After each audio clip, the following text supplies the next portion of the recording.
আসসালামু আলাইকুম, welcome back to my channel blogger Sharmin. আপনারা সবাই কেমন আছেন? আশা করছি অনেক অনেক ভালো আছেন। আমরাও আল্লাহর অশেষ রহমতে ভালো আছি। যে যেখান থেকে দেশে বিদেশে আমার ভিডিওটি দেখছেন সবাইকে জানাই অনেক অনেক শুভেচ্ছা। আর এই তো টাটকিনি মাছের ঝোল রান্না করব, তো মাছটা ধুয়ে নিচ্ছি। তো এটা হচ্ছে আমার জমানো একটা ভিডিও থেকে আপনাদের সাথে শেয়ার করছি, তার মধ্যে থেকে একটা ভিডিও। তো আশা করছি আপনাদের ভালো লাগবে। আর এর মধ্যে বলে রাখি, আপনারা অবশ্যই একটা লাইক দিয়ে তারপর ভিডিওটা কন্টিনিউ করবেন। আপনাদের একটা লাইক কিন্তু আমার আরও অন্যান্য আপু ভাইয়াদের কাছে কিন্তু পৌঁছে দেবে। তো যাই হোক, আরেকটা কথা বলি যে আপনারা ভিডিওতে কিন্তু আসলে ঠিকমতো লাইকটা দিচ্ছেন না। এর জন্য কিন্তু আমি বুঝতে পারছি যে লাইকের সংখ্যা কিন্তু খুবই কমে গেছে। যেহেতু অনেক দিন নেট ছিল না, এতে অনেক কিছুই কিন্তু আমাদের সবার সাথে কিন্তু একটা গ্যাপ হয়ে গেছে। তো যাই হোক, আশা করছি যে ঠিক হয়ে যাবে। আর আমার ভিডিওটি যদি আপনাদের ভালো লেগে থাকে তাহলে অবশ্যই সাবস্ক্রাইব করে দিবেন। সাবস্ক্রাইব করে দিয়ে আমার পাশে থাকবেন। আর এই তো টাটকিনি মাছের ঝোল রান্না করব। আর হচ্ছে এখানে ৩টা ডিম আছে, সিদ্ধ করে নিয়েছি। তো আমি এখন মাছটাকে সুন্দর করে মশলা মেখে নিয়েছি, মাছটাকে সুন্দর করে এখন ভেজে নিচ্ছি। তো যাই হোক, মাছটাকে ওলটপালট করে সুন্দর করে ভেজে নিব, তারপরে মাছটাকে আমি রান্না করব। আর এর মধ্যে বলে রাখি, আপনারা কেউ স্প্যাম কমেন্ট করবেন না। স্প্যাম কমেন্ট কিন্তু প্রচুর আসছে। আর লাইকের সংখ্যা বলছেন কেন আপনারা? আমি বলে দিয়েছি যে আপনারা লাইকের সংখ্যা কিন্তু বলবেন না, আপনারা শুধু একটা সুন্দর করে গঠনমূলক কমেন্ট করবেন, বাস এতে কিন্তু আমি বুঝে নিব। আর বেশি কিছু বলতে হবে না, আর ছোট করে একটা কমেন্ট করবেন তাহলেই হবে। তো যাই হোক, এখন আমি এই যে পেঁয়াজ তারপরে টমেটো এগুলো আর কি ধুয়ে নিচ্ছি। তো আমার হাজব্যান্ডের পছন্দের টাটকিনি মাছের ঝোল রান্না করব আজকে। হাজব্যান্ড কিন্তু এই মাছটা খুবই পছন্দ করে, তো ওর জন্যই আর কি রান্নাটা করছি।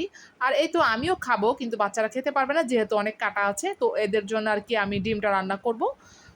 তো যাই হোক, কাজকর্ম কিন্তু সব কিছু গুছিয়ে নিচ্ছি। আর এই মুহূর্তে আর কি বলবো আসলে যে খুবই আসলে মনটা খুবই খারাপ। তো কিছু করার নেই আসলে, আমাদের দোয়া ছাড়া আসলে কিছুই করার নেই। আর এই তো আমি এই যে গোল গোল করে এরকম করে আমি আলুটা কেটে নিয়েছি।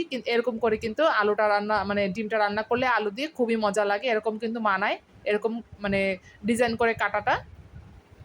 তো যাই হোক, আলুটা ধুয়ে নিচ্ছি। তো আমার কাছে সবচেয়ে ঝামেলা মনে হয় কাটাকাটিটা, মানে কাটাকাটিটা অনেক সময় লাগে করতে গেলে। আর রান্নাটা কিন্তু বেশিক্ষণ লাগে না যদি গ্যাসটা থাকে, বা আমার তো এমনিতেও সিলিন্ডার গ্যাস আছে, বা ওই সিলিন্ডার গ্যাসটা মানে আছে, তো কারণে আর কি রান্নাটা কিন্তু বেশি একটা আসলে সময় লাগে না করতে। দেখা যায় যে কাটাকাটিটাই কিন্তু ঝামেলা হয়ে যায়।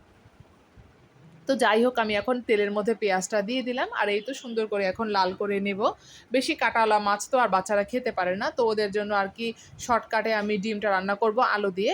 আর ডিমটা তো আমি আজকে ভাজিনি আর কি, তো কারণ হচ্ছে তো মানে অনেক কাজ ছিল সেদিন অনেক, তো এর জন্য আর কি ফাঁকিবাজি করে রান্নাটা করে ফেললাম আর কি।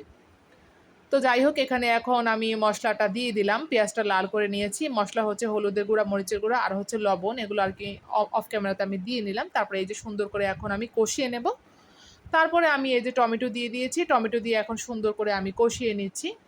আর অবশ্যই ফুল ওয়াচ করার চেষ্টা করবেন। সব আপুদেরকেই বলছি, সব ভাইয়াদেরকে বলছি যে আপনারা অবশ্যই ফুল ওয়াচ করার চেষ্টা করবেন। কারণ এখন সবার কিন্তু একই সমস্যা যে নেট ছিল না। এর জন্য কিন্তু অনেক আসলে পিছিয়ে পড়েছি আমরা সবাই। তো সবাই সুন্দর করে মিলেমিশে আমরা কাজ করব। তো যাই হোক, এখন আমি এই মসলাটা কষিয়ে নিয়েছি। এখন আমি এই যে আলুটা দিয়ে দিলাম, ডিম রান্না করব। আর এখানে আমি এই যে মাছটা দিয়ে দিচ্ছি, টাটকিনি মাছটা। তারপরে একটু ঝোলটা কিন্তু শুকিয়ে গেছে, তারপরে একটু পানি দিয়ে দেবো ঝোলটা একটু যাতে আরেকটু হয়, এর জন্য আর কি। বেশি দেখা যায় যে একদম শুকনো শুকনো ভুনাটা কিন্তু আসলে খাওয়া যায় না, অনেক সময় ভালো লাগে না সব সময়। তো যাই হোক, এরকম করে ঝোল ঝোল করে রান্না করছি বলে এটাকে আমি বললাম যে টাটকিনি মাছের ঝোল। আর এই তো আলুটা কিন্তু সেদ্ধ হয়ে গিয়েছে। এখন আমি এর মধ্যে কিন্তু কাঁচামরিচটা দিয়ে দেবো। আগে থেকে কাঁচামরিচটা দিলাম না, কারণ তাহলে কিন্তু ঝালটা বেশি বের হয়ে আসবে। তো যেহেতু বাচ্চারা খাবে, এদিকে আর কি সতর্ক করে রান্নাটা কিন্তু করতে হবে। আর এদিকে এই যে রান্না কিন্তু হয়ে আসছে টাটকিনি মাছ অলরেডি। তো এমনিতে কিন্তু টাটকিনি মাছটা ভাজা ভালো লাগে খেতে, গরম ভাতের সাথে কিন্তু খুব মজা লাগে। আর এই যে এখন আমি ডিমটা দিয়ে দিলাম আলুর মধ্যে। তো ডিম কিন্তু আমার অনেক পছন্দের, আমার খুবই ভালো লাগে, অনেক মজা লাগে আসলে ডিমটা, মানে যেভাবেই রান্না করি না কেন আমার কাছে খুবই ভালো লাগে।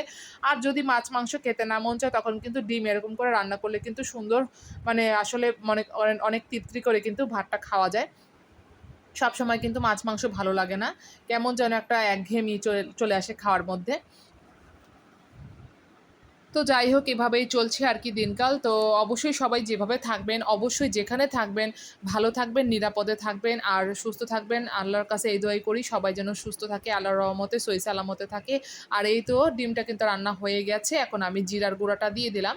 তো সুন্দর করে এই যে জিরার গুঁড়োটা না দিলে তো হবে না, ডিমে তো জিরার গুঁড়া দিতেই হয়, তাহলে কিন্তু একটা সুন্দর একটা ফ্লেভার আসে। তো আজকে এই পর্যন্তই থাকলো, সবাই ভালো থাকবেন, সুস্থ থাকবেন, আল্লাহ হাফেজ।